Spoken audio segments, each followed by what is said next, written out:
Okay, if you could bring it back to the center here in 5.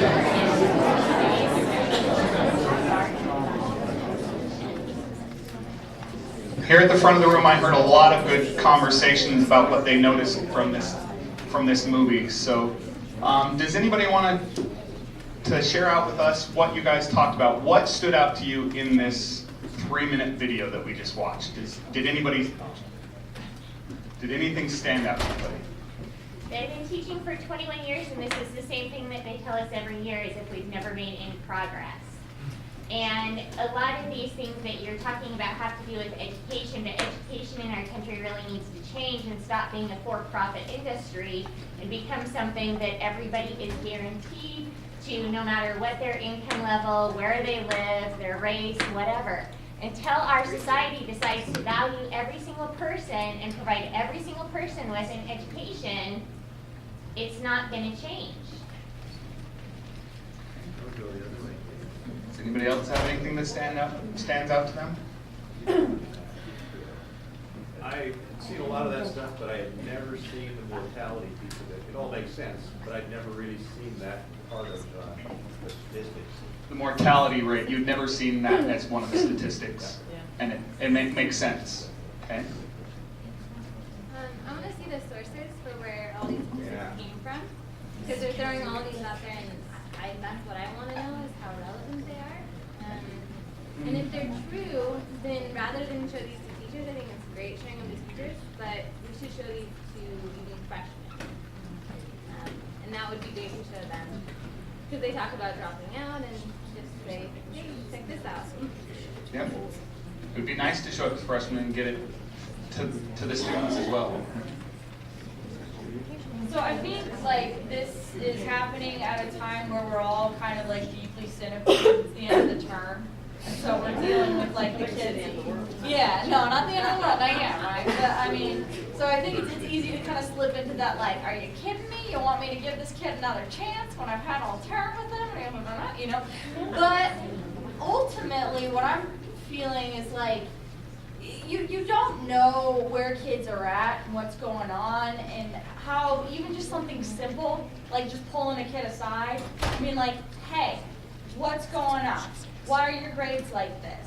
What, you know, and even just having that short conversation, not necessarily bending over backwards and doing their work for them, but showing them that you care about them or that you're, you know, that you could be a support or something like that, that can make a bigger difference than I think we realize. Okay, last one over here.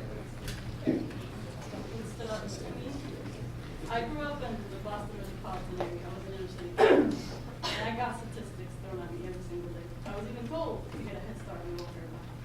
Why bother going to classes? So for me, I have a hard time with numbers because I know it really didn't happen. It wasn't until my family moved to an area where they told you they concentrated on what they could do for me versus here's the number for you. Here's what we're going to do for you. The kids know. They do it on the streets. That made it. So they want hope. They want hope. They don't want to keep hearing that they're a number. They know they're a number. I know. We need to approach it differently with this. Yes. Why are your grades like this? It Versus needs to be more of what happened to you? What's happening with you? Instead of, I have all of these deficiencies. They know. They know they have deficiencies, and we know they have deficiencies.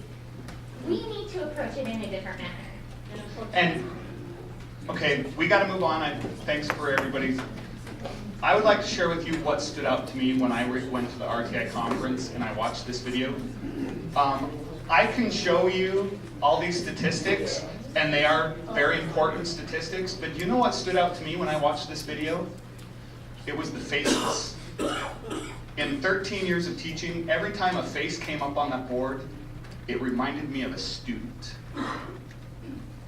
I can tell you all these numbers. These numbers are important, okay? Because these are the consequences of actions. But when you saw any of those faces, did anybody think of a student that they've taught in the last year, 2 years, 13 years, 22 years, 35 years for some of you who've been teaching here? I saw students that these will apply to if I don't do something. We so need our education system to change, and when I saw this video, I knew I could change it. Because I asked myself this question: how does Granger High School respond when students don't learn? I asked myself, how does Mr. Tilley respond when students don't learn? And I wanted to make sure that I changed my classroom so that none of my students that come through my classroom door, that come through Granger High School's doors, become a statistic. That I see their face, just like I saw in that video, and I said, I'm gonna help them. And right now, this week, I was telling Sarah Thomas, I'm so frustrated with some of my kids because I work harder than they do, okay? But I don't work harder on giving them the answers. I work harder on, she walked into my classroom today and I was sitting there grading and going, level 3s, these guys got it. Here's my level 2s.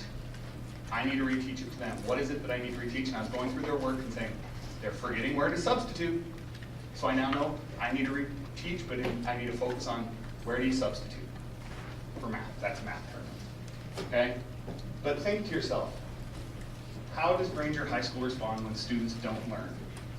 Because that's what's going to change those statistics. That's what's going to affect our students' life, is how do we respond? All right, thank you, Tilly. Oh, so how did you learn how to do this? Don't click too hard. Okay. Okay, so I hear everything that was just said from all different perspectives about how we're going to do this and how kids need to be doing their part. But man, I tell you, math takes the back seat when you find a note on a desk from a kid that says, I can't do this anymore, I gotta end it. And you walk them, I just left my class there and we walked right up to Kim Summers. And we have to be this by all means necessary school. So how do we get from there, warm and fuzzy, no majority, to this place where we all want to be, okay, for every kid? So we have the groundwork. Our mission statement already speaks to this definition: rigorous and meaningful for every kid. So when we were at our RTI conference, it had these 7 elements. There's a lot of other things that come after this, but these 7 elements have to be in place first. Now that's a long list, but we're already doing many of these. So we already have all these items that are in green. We have collaboration time for our teams. We have essential standards. We spent all last year going over that, all summer creating those. We have academic and social behavior norms through Lance of Pride and PBIS. The purple ones are things that we're working on, but we need to get those in place. Building a culture of collective responsibility. We have a city here that operates every day, but we're still operating in our one-room schoolhouses. We need to be able to do this all together, and especially this conversation of interventions. They need to be classroom interventions before we can take them school-wide, and they need to be effective in both settings. But the first one, the top thing that we don't have at all, and is the number 1 item on the list that all of these come from, is this guiding coalition. So we're going to talk about that. That's where we're going with this. So the things that we need to focus on to be a by all means necessary school are the 2 that are already in process and this 1 that we haven't even started yet. So by building a culture of collective responsibility is taking this perspective across the building throughout all content areas that these are our students. And I'll tell you, when I'm in the math hall, we have an entirely different conversation than when I walk down to the gyms for basketball games. And I know that's true in J Hall and in the art halls, so we need to bring that to the whole school so we're all hearing all conversations.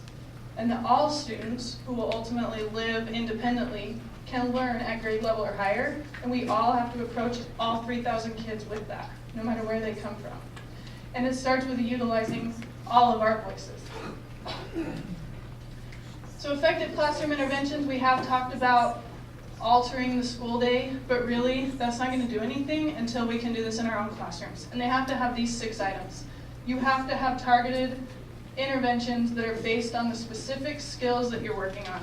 They have to be systemic, so all kids receive those. They have to be research-based, administered by professionals.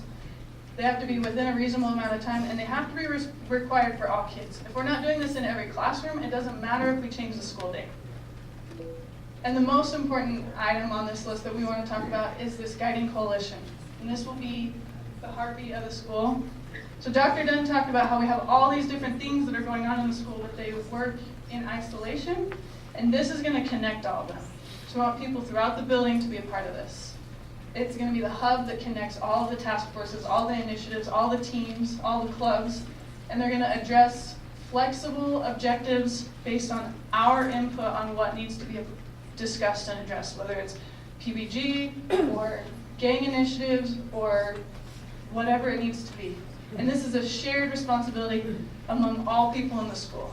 So this really was a teacher-driven group, and Dr. Dunn found out what we were doing and came and joined in, and other administrators have joined in the same setting. It's not top-down, it's not different groups.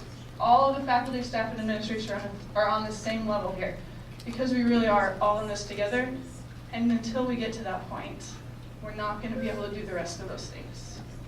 So Andrea made this graphic as a picture of what we want this to look like. So it's so exciting to just think that we are trying to get a group that helps coordinate all of these groups, and these groups are named by you. These groups are named by you. You guys decide what are the most important issues, and you're gonna hear about how we're gonna do that now. They're trying to get you down, so can I skip over moments? Okay, again, I think they chose the mathematician for all the data. But when we went to this conference, again, I'm not a person that's huge on the statistics. The statistics tell you a lot of information, but it's the information behind the statistics that is important. And they took all these schools that they gave us data from, and they showed us pictures of what was called the guiding coalition of these schools. Each of the schools that they presented had what was called a guiding coalition. A team of teachers that worked in collaboration with the principal to guide their school forward to improve their school. And one of the pictures stood out to me because when you looked at the pictures, and none of the pictures were just 5 people with the principal out in front or the principal leading this picture. It was a picture where you had no clue of any of the faces, which one was in charge or which one wasn't. And one of the pictures stood out. It was a big group of teachers, and the presenter pointed to one of the teachers and said, "This teacher right here was invited to join the club, the guiding coalition, because she was one of the leaders of the school that always pointed out the deficiencies of the school. She was the naysayer. She was always sitting there naysaying the things going on." Okay? So they invited her to be on the guiding coalition because they wanted her input to know that what they were going to be doing was in the right direction. And the guiding coalition did research-based studies. They found good practices. They found data that showed what would be effective for their students. They went back to looking at their students and found research-based that was information relevant to their situation. And she was one of these ones researching it and finding it. When they came to a faculty meeting and started presenting their research, the faculty was all concerned that this information was, well, this information, does it apply to our students? Does this information help our school? And she wasn't the one presenting. She was off to the side, standing on the side, listening to the information. And while these conversations were happening, she stepped out and said, "I read this information. I want to do this, and we're going to go ahead and do this at our school." And all the teachers were like, "Wait a minute. She's not going to be on board with something that she hasn't researched and did." And they all knew that because a teacher, one of their own teachers was the one giving them this research-based information, that they could trust it. And so the school, as a whole group, moved ahead. Not because the principal directed it, not because the district mandated the PD, but because a group of teachers researched some data, found some strategies, and directed the whole school to be able to do this. Everybody was on board. And I wanted that here at Granger. I wanted us to be able to come together and work and move a train forward as teachers. We can do this as teachers. Okay, so the last part today, we're gonna have you guys be a part of this, and like everybody has said, the real key to this guiding coalition idea is that it is everybody on the same level. It's not this top-down, one more thing we're asking you to do, or one new initiative that the district's mandating. It's something that's teacher-led, teachers problem-solving and coming together to improve our school, and hopefully end up with the way we do things at Granger, so that we kind of have a way that we're all working together and collaborating together on. So we're going to ask you guys to help us create what we're calling task forces, which are the parts of that wheel, essentially the priorities of Granger. What do we as teachers feel are our biggest priorities that will make the biggest difference in our school to, in the end, increase student learning and help the students succeed here? So we're going to ask you to go down into groups, and I'll show you what those groups are in just a second. We did predetermine those groups just so that we could have really various content areas and backgrounds in each group to help spur conversations. There is food down there waiting for you. Some things we're asking you to remember. One, we create our reality. What do we want working at Granger to be? What do we want that to be like? We're asking you to focus on the aspects that we can control. We showed you a bunch of statistics. We agree with everything you guys brought up. And that's why we want to keep this focused on what we can take care of as teachers.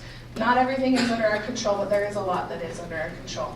And then before you leave, you're going to turn in the wheel that you're going to create down there. You're going to fill in one of those graphics. And then on Friday, we'll follow up and look at what each group came up with and put it all together. Can I ask a clarification about what our purpose is? Are we trying to define ways that each of us, in our own way, can contribute to this effort? Are we trying to define what the cookie cutter image of a perfect teacher and perfect classroom is? Because, No, we're trying to figure out what Granger needs to address. okay, 'cause Yeah. And there's a guideline down there. what works for one person doesn't always work. Agreed, which is why we collaborate. I guess that's our overall goal, is what works for one person doesn't work for another, and that's why we need to share those ideas and build on each other. It's not. Yeah, there are instructions down there with a lot more detail, with an objective and a purpose on it. I'm going to ask, is someone at the computer back there? Hi, I can see you. Will you click on that red link for me so we can see the groups? And you're going to have a lot of discussion down at the table, so we'll kind of hit questions down there. So as you see your name on a group, will you please quietly head down to the comments? We'll just go one section at a time so that it's not mass crowds at posters trying to find your groups. So here's groups 1 and groups 2. You might have 2. Hey, zoom out. Okay. Well, let people read it first. Everybody see groups 1 and 2? Zoom out. Yeah. Scroll down.